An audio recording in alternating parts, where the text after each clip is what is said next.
Hello, friends. Today I am joined by Christy-Faith. And if you haven't met her yet, it is only a matter of time.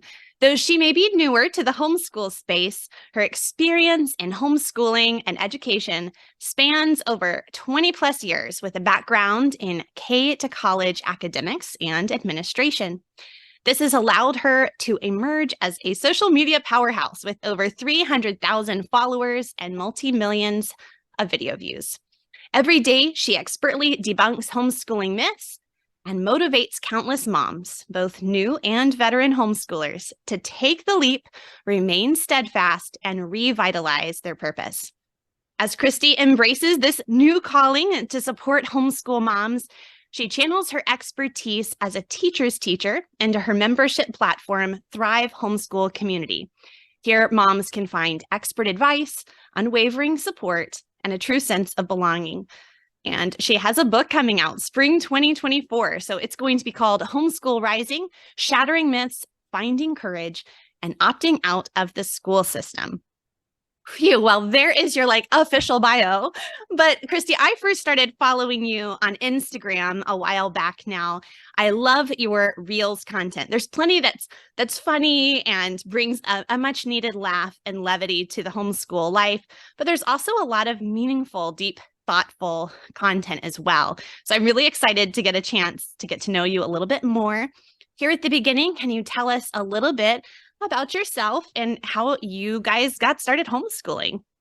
Sure, I'd love to. Amy, thank you so much for having me on. When you asked me, it was a yes before you could even finish your sentence.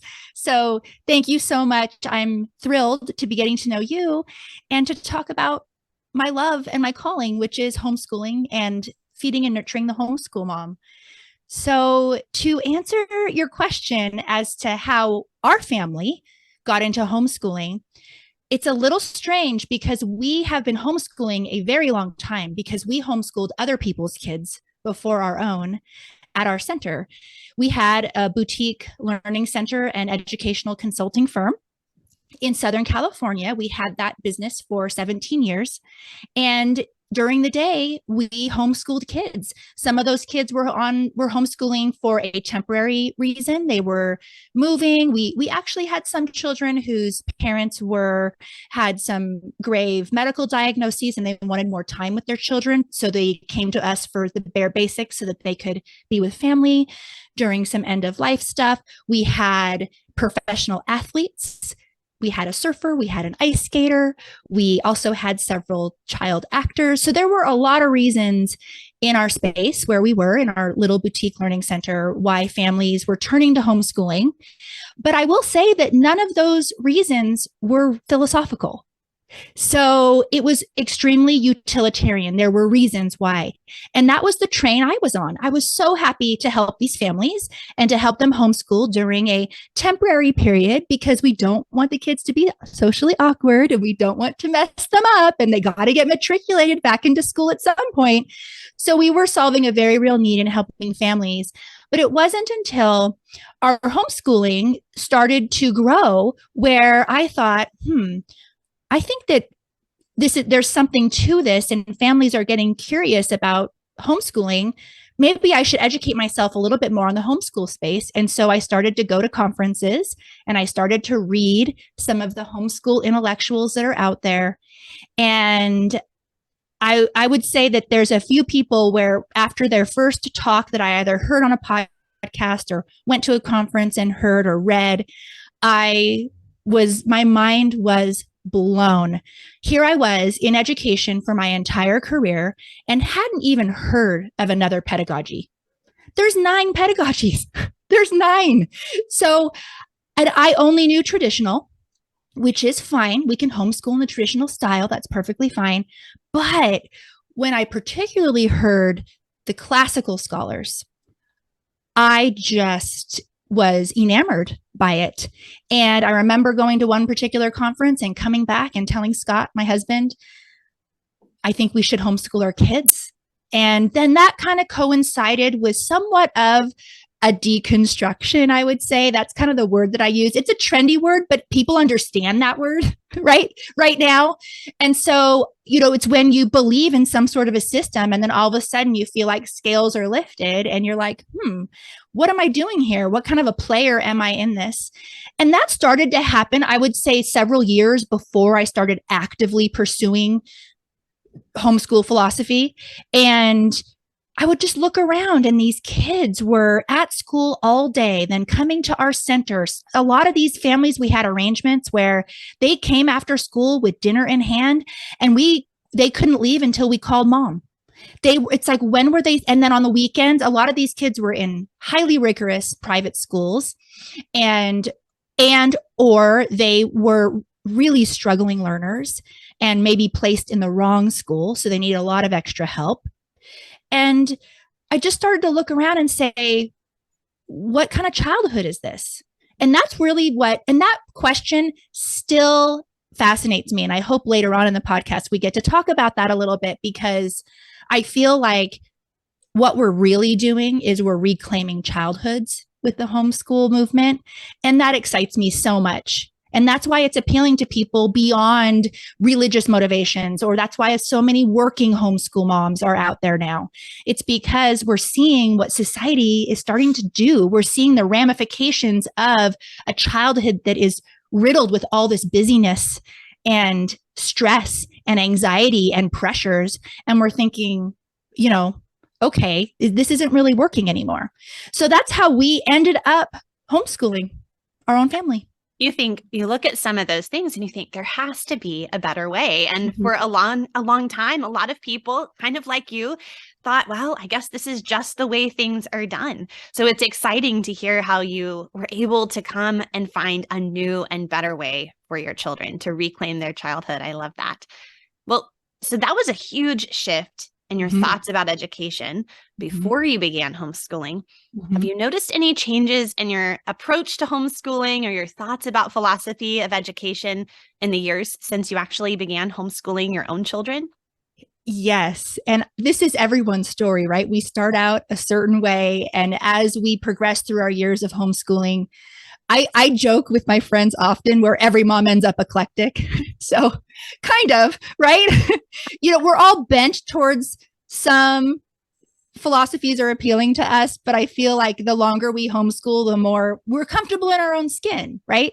So, but yes, so in the beginning, I would say that the scholarly vibe of the classical style was irresistible to me. It really was. Oh my goodness, these kids are trained in logic and rhetoric and they're learning Latin. And why are they learning Latin? Should my kid be learning Latin? And all of these things. And although I still consider myself at the core a classical homeschooler, I entered that space for all the wrong reasons, because I was bringing in this mindset, and we all have this. We've all, not you, because you're second gen, right? Yes, I am. Yeah. Well, all of the rest of us, Amy, we are coming to this only knowing one way that education is supposed to look. I think that's why classical is appealing to a lot of new homeschool moms, because it provides a structure and a path and a roadmap for all 12 years. And you can easily buy a system and implement the system. So that's kind of what I did in the beginning. Is I'm a classical homeschooler and we're doing this and we're joining this and we're using this curriculum. And although I still do consider myself classical, I feel I've been humbled, and I regret the reasons why I did some of the things that I did. Working my old, we all have those regrets with our oldest. I hope I'm not the only one. Oh, no, I constantly remind my older children, I'm like, I know that you are frustrated because you've never done this before, but I've never done this before either. So I'm sorry in advance. Yes. So I've just come to view educating my children and classical education in general as a lot more of a posture rather than a procedure. And that's how I approach now. I think if someone was to look at my life from the outside looking in, they would probably call me eclectic. I would consider myself maybe a rebellious classical homeschooler, maybe. I don't know. I have the Charlotte Mason flair. That's how I love to do history with living books. I love nature study. I have a very casual relationship with science up until pretty late, maybe later than most people are comfortable with. So yeah, I've changed and evolved along the way. And then there's some subjects that you just need to get done. And this does not need to be fun or fancy. You just open up the book and do it. Let's go. Okay, I love a rebellious classical educator. I'm going to have to, maybe I'll add that to my list. I call myself a restful classical educator, but I like the rebel in you. That's very fun. Well, I think with classical education, a lot of times people can come in with this performance kind of mentality where we're going to like create some great child who can rattle off a bunch of facts and really impress everyone with what a good job we're doing as a homeschooler. And that's a really unhealthy approach to education, to the parent-child relationship. And it really doesn't do any good for our own hearts as moms either. Because either, it puffs up and you become really proud in yourself, or you get really insecure because, wow, things aren't quite turning out the way I hoped. And so that's just an unhealthy way to approach any philosophy of education, but perhaps that particular tendency can especially occur within classical circles. And as you were talking, what else I was reminded of, which makes classical education appealing to a new homeschooler, is your kid can rattle off all these facts, and then the naysayers in your life view that as, oh, okay, oh, fine, those kids are learning something. Okay. So it's also a way to manage the naysayers in our lives too. And so, but I don't want that to discount the beauty and the value of what a classical education is. So, but all of the styles have their pitfalls, right? Yeah. So, yeah. Yeah. Well, what have been a few of your favorite parts of homeschooling? My favorite parts of homeschooling have nothing to do with academics. For me, it's about the connection that I have with my family. One thing I cherish is that we've created a lifestyle for our family where we have a collective family narrative. I feel like, and as I was doing research for my book, this was very much confirmed, that we live in a society where everyone in a family can live an entirely separate life, kids included. And the only time you have collective memories are when you go on vacation twice a year. And that's just not something I wanted for my family. Friends come and go, people move. We know this, relationships change, but family, who are you going to call when, mom's old and gray? You're going to call a sibling. And my family of origin, not my husband's, but my family of origin has a lot of brokenness in it. Not my two parents, but their extended families. And those relationships with the siblings they make me sad, and they actually make my parents sad as well. And we just wanted to reclaim that and have a different story for our own family. A lot of our homeschool day is caring for one another, being attuned to one another. When one child has a big event in their life, we go as a family. We do it all together. And I really cherish that. I love that. I could go on and on about what I love about homeschooling, but if I had to boil it down, I think it has to do with that family connection. That's one of the reasons why in our homeschool structure, we start the day with our morning time routine, and we have shared books that we're reading together across the ages, and beautiful poetry that we're memorizing together across the ages, and scripture and Shakespeare and all these things. And it's like the inside jokes that knit hearts together. You have a shared family culture, a shared family language, the thing that just makes our family unique. And another family will have a different set of shared, values and cultural kind of inside jokes, so to speak, but that makes their family unique. And I think that's such a beautiful part of homeschooling, especially when you have children in different grades and a wide age range like mine. You know, there's very little time that they would be spending together in a traditional school setting. So I'm thankful that they have the opportunity to really build those sibling bonds here at home. Yeah. And that also reminds me, this is a tangent, but we're okay with that here, right? Oh, totally. The rabbit trail is the point. Okay, great. Perfect. We'll be good friends. What that reminds me of, we send our kids to schools where they are age segregated, and adult led. Then we send them to extracurricular activities, gymnastics, basketball, baseball, whatever. They're not bad, but they're also adult led and largely age segregated. Maybe there's a little bit more of a wider, but still. Birthday parties on the weekend, age segregated. And so I think that our society, I would just love for parents to rethink that. And is all of that living the separate life, every person in the family living a separate life, is that healthy? And just consider how that plays into what socialization is and what is healthy socialization, and ask themselves that question. But the second thing is that the homeschool moms listening, I want that to encourage you, because when you actually look at the data behind age segregation of children, you realize that that's actually a pretty unhealthy structure. And it was created not for the best interest of children. It was created to be able to educate masses of children. And be encouraged by that.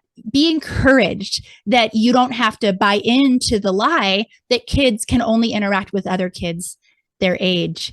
I also have quite a large age span of children, and we do a morning time and read aloud. I remember about a year ago, we were reading Prairie Thief again. How many times have you read? All right, we love Prairie Thief, and all of my children were in the backyard playing pretend Prairie Thief. All ages, they were all, and if they were all in separate books, separate curriculum, separate everything, they wouldn't have that ability to play pretend in that way together and know the characters to be and dress up and all of that.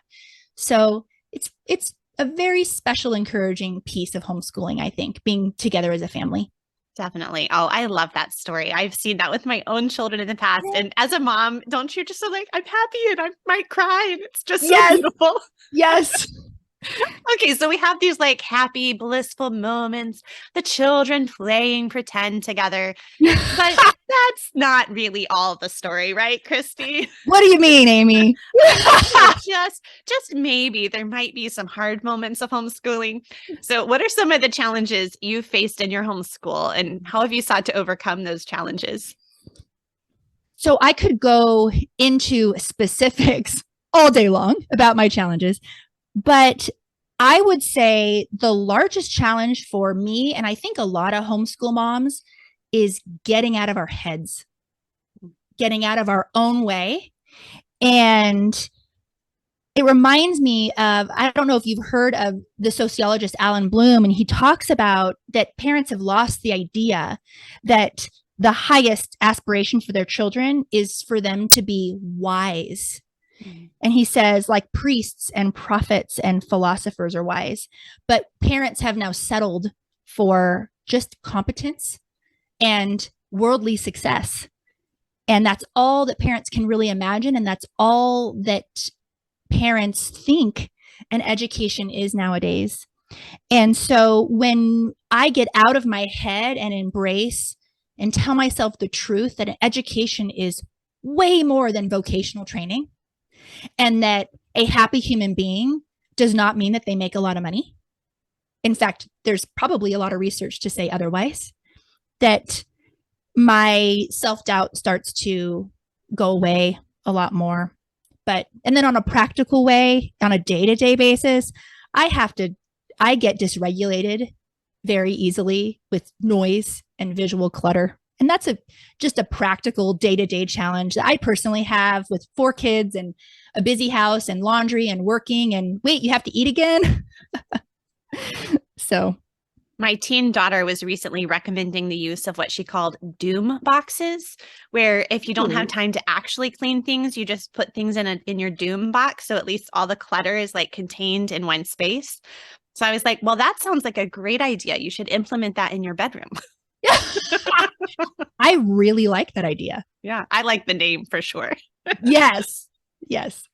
Oh, Christy, I know, especially as you were working in more a traditional academic kind of sphere, and then you were coming to all these changing thoughts about homeschooling, and now you're working with homeschoolers and you're doing research for your book. I'm sure you've come up with a lot of common misconceptions that people have about homeschooling or maybe homeschoolers. So what are some of those common misconceptions, and why do you think people are mistaken? Oh my goodness. There's so many. Your kid will be socially awkward. Your kid is sheltered. Your kid's not ready for the real world. How are they going to get into college? Wait, well, you need an accredited transcript, or you need this, you need that. Homeschool moms are more patient than all the other moms. Have you met me? I know. That's what I say.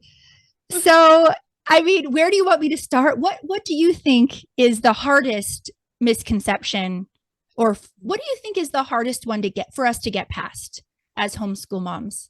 You know, it's really interesting because in the area where I live in North Carolina, homeschooling is really common. And so I don't actually remember the last time in my real life I ever heard someone ask me a question about socialization. But I know from talking to other people who live in different regions of the country, that's still very, very common and a real struggle they have to deal with. So of course, you know, that's the joke. Everybody brings that one up. I think also this idea that they aren't going to be prepared for the real world is a common misconception. So there are two to start with. What do you think about those? Well, yeah, let's start with socialization. I view homeschool socialization in a different light than a lot of people. I feel like, and homeschool moms listening, I want you to stop playing defense and I want you to start playing some offense here. Because one, we have the statistics on our side. And I don't mean playing offense in a mean way or a judgy way or not having empathy or humility, nothing like that. What I mean is step into these shoes, step into truth. And the truth is that homeschooled kids are light years. They score on tests and evaluations, emotionally, psychologically, socially. They are healthier than schooled kids, both private school kids and public school kids. So in terms of just simple statistics, you know, my book is full of them too. I have an entire chapter on socialization. But here's the thing that I think is important for us to embrace is that one, we need to accept the fact that there is a collective mindset in our culture with a stigma for that all homeschoolers are socially awkward or they aren't going to be prepared or they're not going to fit in or whatever. And I think that all of us have faced the fact where someone says, oh, I want to homeschool. I'm just so worried about socialization. And then you ask them, well, what worries you? And then they describe it. And they're literally describing your homeschool life, which is very social and rich and all of that. And then you end the conversation and their mindset's not changed. I think that there is this confirmation bias in our society. It's kind of like you see an awkward kid and just out at the mall and you're like, oh, that kid's a little awkward. Okay. And then you see the next week, you see another kid and you find out they're homeschooled and they're awkward because they're homeschooled. And I'm thinking to myself, have you met a middle schooler lately? Like, come on. They're all a little awkward. You know, but it's a natural human tendency. And this isn't a way homeschool moms can have grace with other people because we have confirmation bias too. We are naturally wired to look for evidence that supports what we want to believe. And it's really hard to break that mindset, which is one of the things that I'm extremely passionate about. And the other piece to the socialization aspect that I think is really important to embrace is that if our homeschooled kids have a completely different academic life and a completely different social life than kids who are schooled, why do we want them to look the same? Why would they look the same? Their entire life is so different than a child who is in a school and that makes people uncomfortable. It really does. And I think if I was to guess, because I overthink everything, but I think this has a lot to do with, and I'd be curious about your opinion as a second gen. When we grew up in the school system, the worst possible thing that could happen to us is to not fit in. Homeschoolers, it's very much a culture of being yourself and being in your own skin, and quirky's cool and all of that. And so when an outsider might see a homeschool kid that doesn't present the same, my kids are not, my son learns Latin. So someone from the outside could be, oh, that kid's so weird. He was talking about Latin. No, that kid's not weird. That kid just thinks Latin is cool. And I think that that's something to really consider, is that the worst possible thing that could happen to us socially growing up in school was to not fit in. It was a recipe for rejection and bullying and all of that. And so in a way, we're scared. We're scared that that homeschooler maybe presents a little bit differently or talks about Tolstoy and not TikTok. And that makes us a little bit uncomfortable. My son I get remarks all the time from neighbors where he will play with a 4-year-old in the neighborhood, and then I'll see him chit-chatting with a grandparent across the way. There's no stigma for him. So in terms of just a different approach to viewing socialization, I hope that encourages mamas just to understand our society, and that I think it's very much a fear-based response, to be honest, that other people have about socialization. And when we understand that, I think we'll get less frustrated and we'll roll our eyes less, like, oh, they're so ignorant. Like, we were there too. I was there. You probably weren't. So I want to turn that over to you based on what I said. I'm so curious from your perspective. I know this is a podcast interviewing me, but I'm more interested in you right now.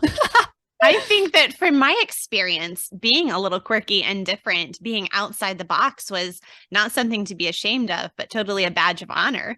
It was more like, yeah, I don't want to fit in with your box. I want to be my own person. And that's carried over. Even now, I see how that really solid foundation and the confidence that I didn't have to fit inside the box, that I didn't have to be just like everyone else, actually helps me as a homeschool mom, because homeschool moms, we can create our own boxes. And, if you're not XYZ enough for this group of people, then, well, you don't get to be called this brand of homeschooling anymore, or whatever it is, And so just to know, like, what, I can take the principles and then apply them in a unique way for my own family. That does not scare me or bother me. And so I think that's a real gift, actually. The unsocialized homeschooler in me helps me, actually, as I raise my own children now. Gives me confidence in knowing it's going to be okay. Well, people like you give us confidence, because I've noticed this across the board. Every homeschool graduate I've ever met, whether they're second gen or they were homeschooled themselves and they don't have kids yet or whatever, you guys have a peace and a security in when you guys decide to homeschool that a lot of us attain to have. And so I get hungry when I meet a second gen homeschool mom. I just cling on and I ask her all sorts of questions, or even dads, because there really is this, you guys already know it's going to be okay because you're okay. So there's that too, right? And we know that you don't have to be a perfect homeschool parent for things to turn out okay, because we were there when our parents weren't perfect, and, we turned out okay. Because I think we do, as homeschool moms, we put this pressure on ourselves to, like, we have to do it all right, or we're going to ruin the children forever. We dramatize it. It just becomes such this huge fear in our hearts. So yeah. And we catastrophize the future. I remember, if he doesn't start this year of math, then college is blown, right? And he was 5. It's ridiculous. Yeah. Oh man. I remember, like, literally in tears when one of my children was 5, and I was like, oh, and this happened, and then this happened, and he's probably going to end up in prison. Yes. It's like, what did I just say? That's such a crazy thing.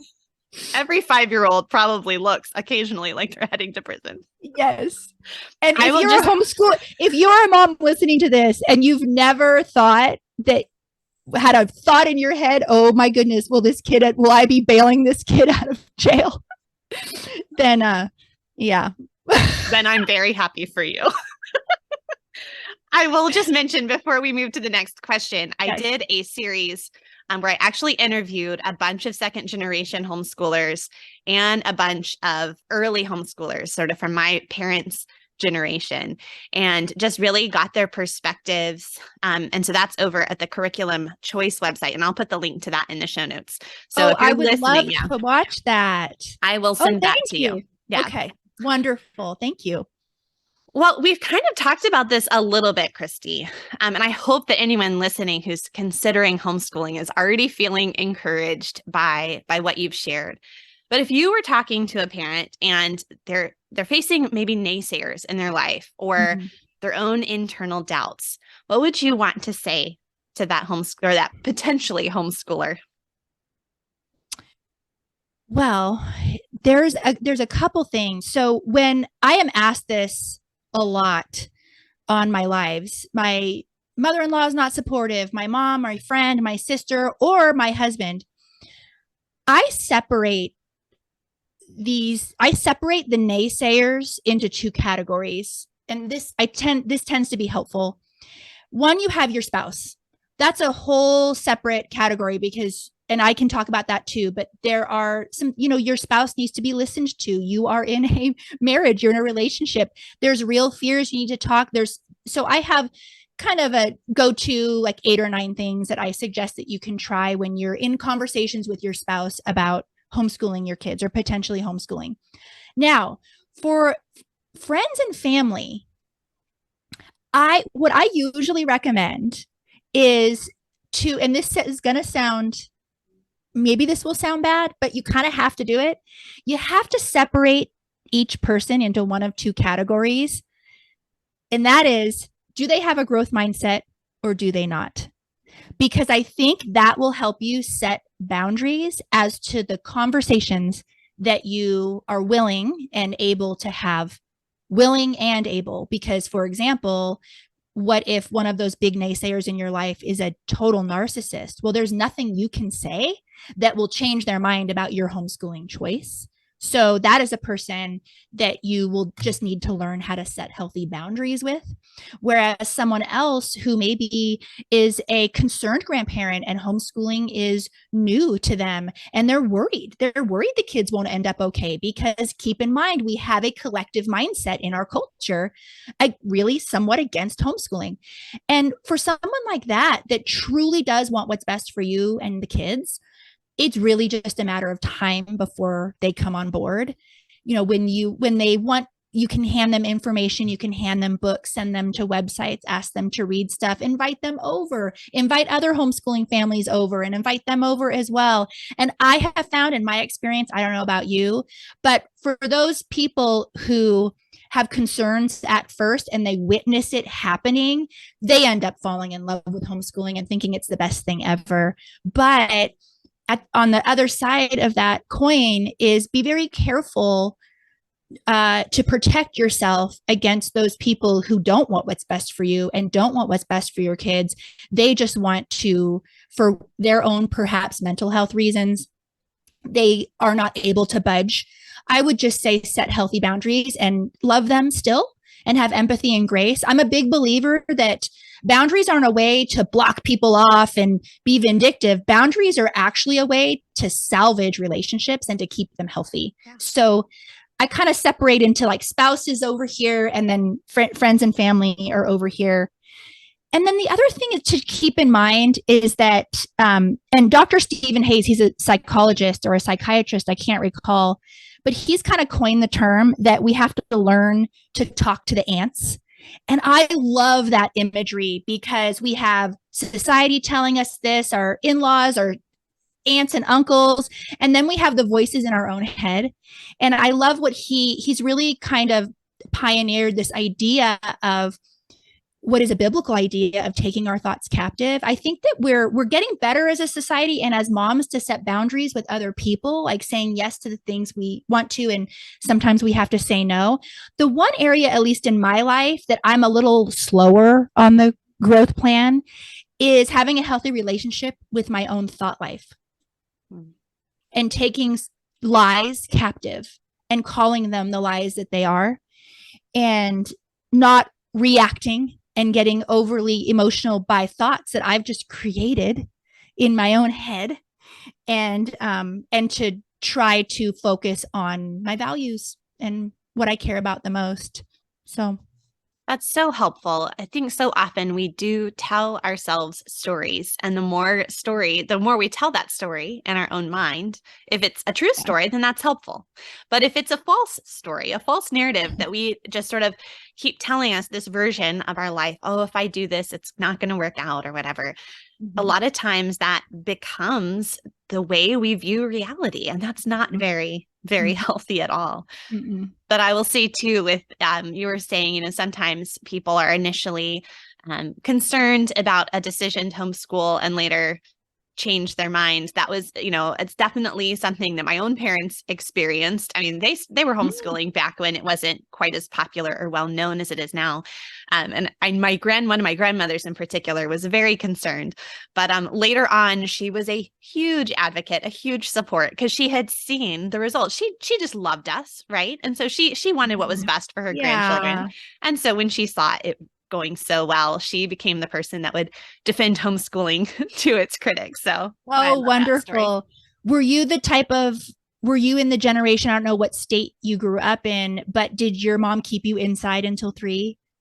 No. So thankfully I was not quite in the time where it was like still not quite legal, or it was a little murky.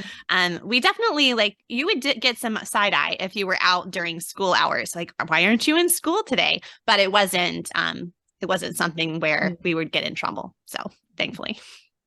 And of course, our kids embarrass us. I don't go to school. They always say the wrong thing. I'm like, stop. Okay, we're done with school already.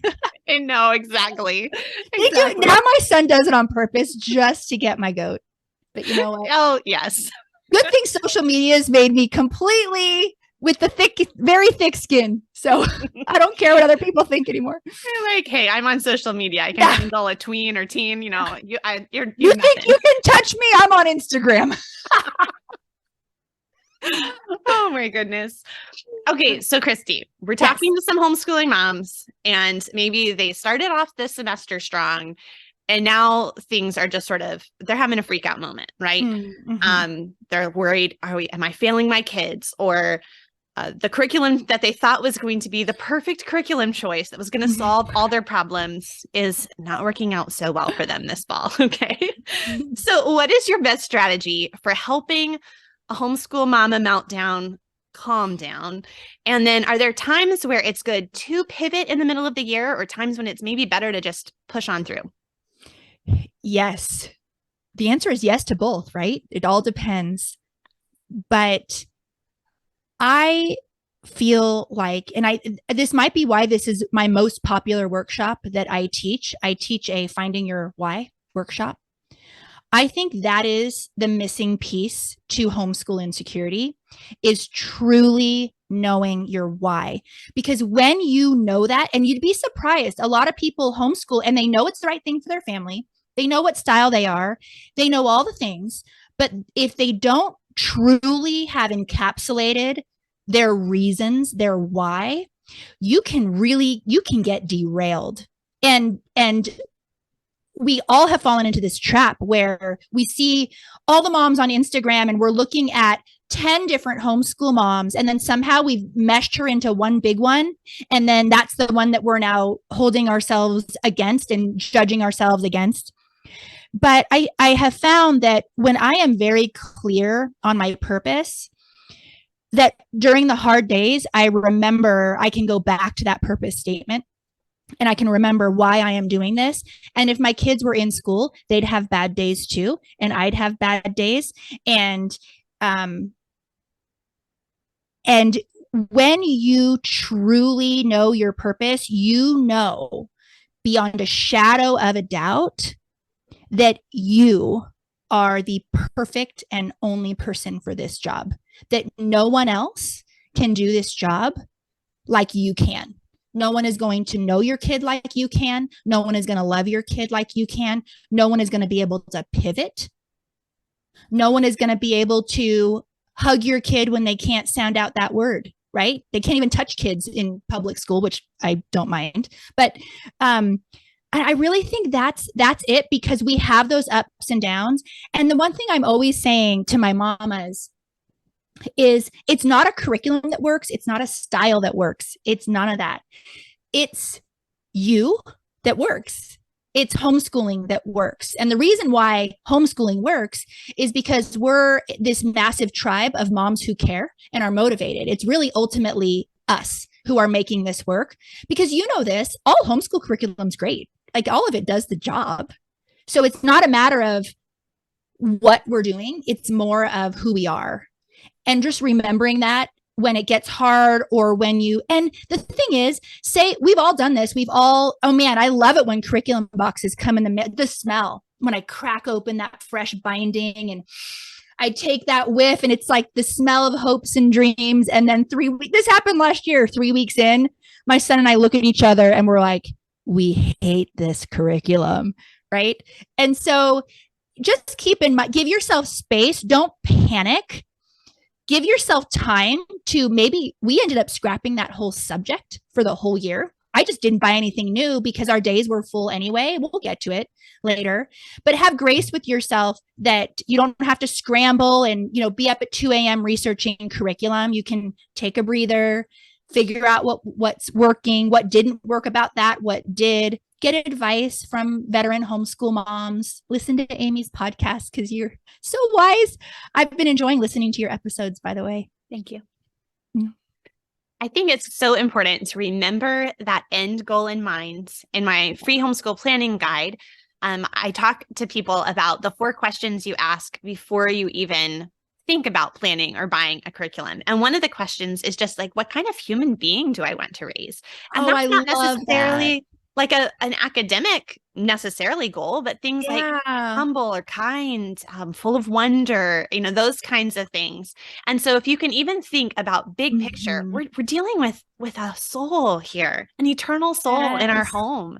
And so the relationship that I have with that child at the end of the day is a whole lot more valuable than whether, we finish this one particular math worksheet on a random Tuesday, in the middle of the semester.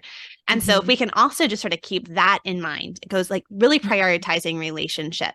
And we talk about that, and, it's easy to say, and I know it is hard to do, but I think if we can really prioritize that human being that's right in front of us, it's not all the other children in the world, it's that child that God gave to us in our homeschool, all their quirks and our quirks, and just focus on that person. I think sometimes that brings some clarity too, and helps the math tiers or this curriculum that's not working or scheduling issue be put back in its proper perspective. Yes. And we are constantly comparing ourselves. Like, somehow, if they were in a school environment, that this wouldn't be happening. Like, there's massive gaps. I was in the classroom, massive gaps in learning. I mean, there are some great teachers out there, and there are some awful teachers who literally don't even teach anything.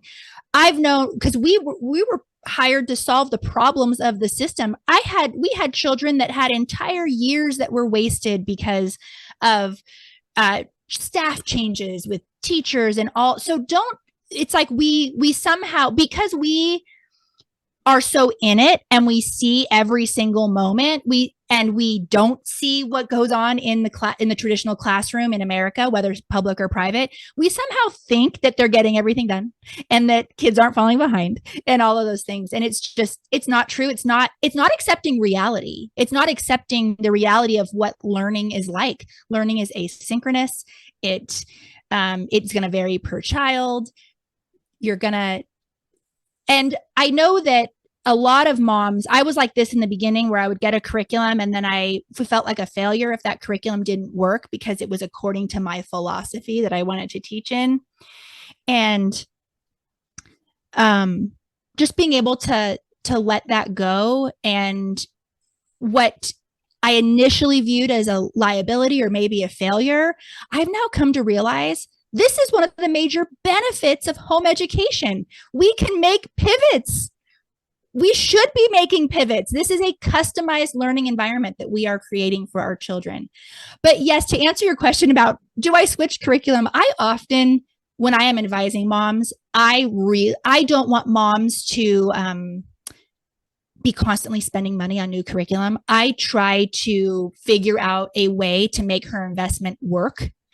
And then until there comes a point, and most you can adapt pretty well. Haven't you found most? Oh, yes. Definitely. Yeah, you can adapt and then make a different change at the end of the year or at the end of the semester. So curriculum, you can really spend a lot of money on it. And so we want to avoid that, especially since there is no perfect curriculum. So we have to get out of that mindset. It's more of how we're implementing the curriculum that's going to make it work.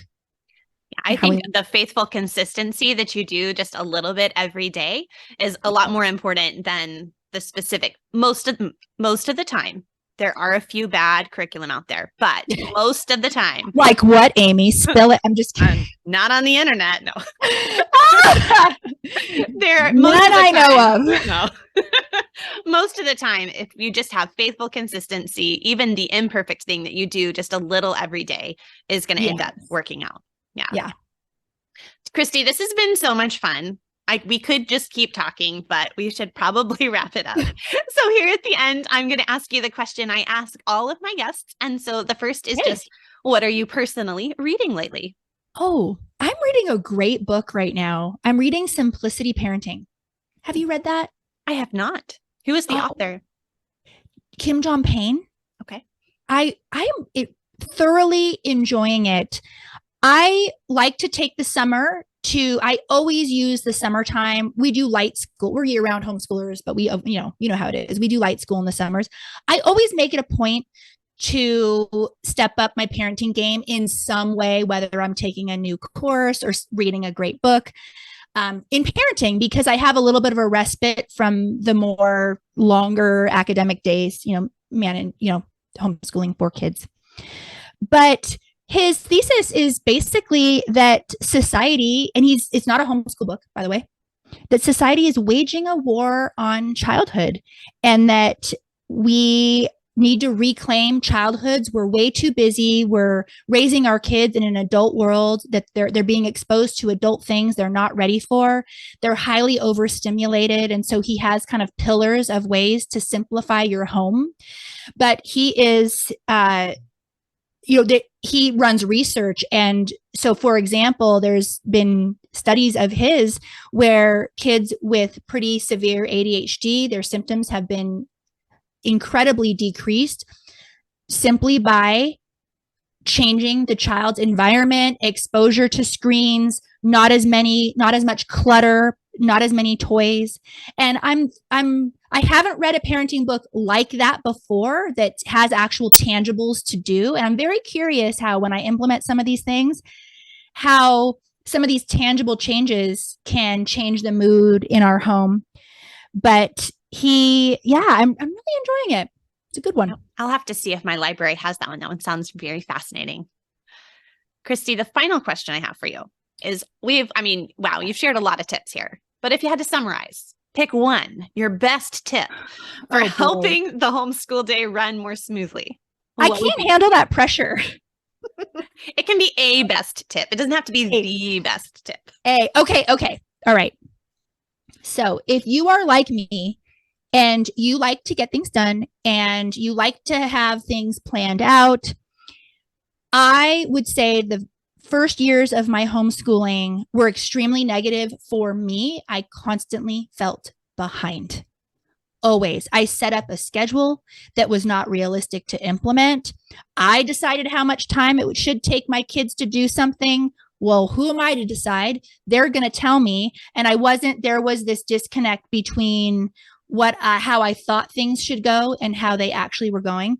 And it wasn't until I moved from, it's kind of really simple. I moved from accomplishing a certain amount of work or like a lesson per day to following Charlotte Mason's advice. I think, well, I don't think she's right. There's now tons of studies that support her in this. I don't know if you knew that, in the short lessons, doing shorter lessons.